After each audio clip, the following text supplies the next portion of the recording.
Au centre-ville de Toulouse, cette place de parking privée vient tout juste d'être vendue par cet agent immobilier. Ce box fermé, une de nos dernières transactions, négocié 28 000 €, revenu locatif 400 € par trimestre. Excellente opération. En centre-ville, le prix moyen de vente des parkings privés a fortement progressé ces 5 dernières années.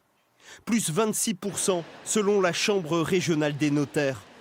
Malgré l'envolée des prix, acquérir un parking reste un bon plan, selon ce directeur d'agence. La rentabilité sur le parking ou sur le garage va être entre 6 à 10%.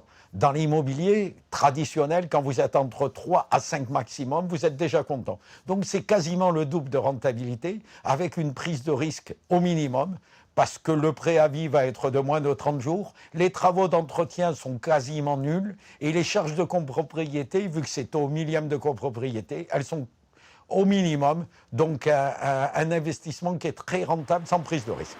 Une valeur refuge pour certains investisseurs, mais qui s'inscrit dans un contexte plus large.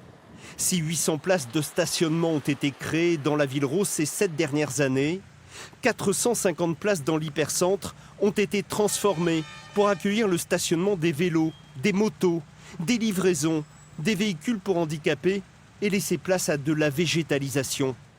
Toulouse gagne des habitants, réaménage son centre-ville et transforme l'espace public.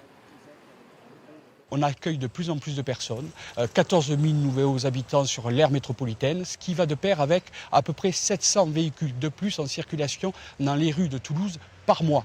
Et vous comprenez bien qu'on ne peut pas créer autant de places de stationnement que l'espace public ne le permet. Et donc, il y a évidemment des alternatives dans le secteur privé qui se développent.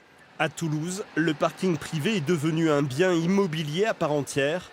Un marché en tension, symbole des nouvelles contraintes de stationnement en centre-ville.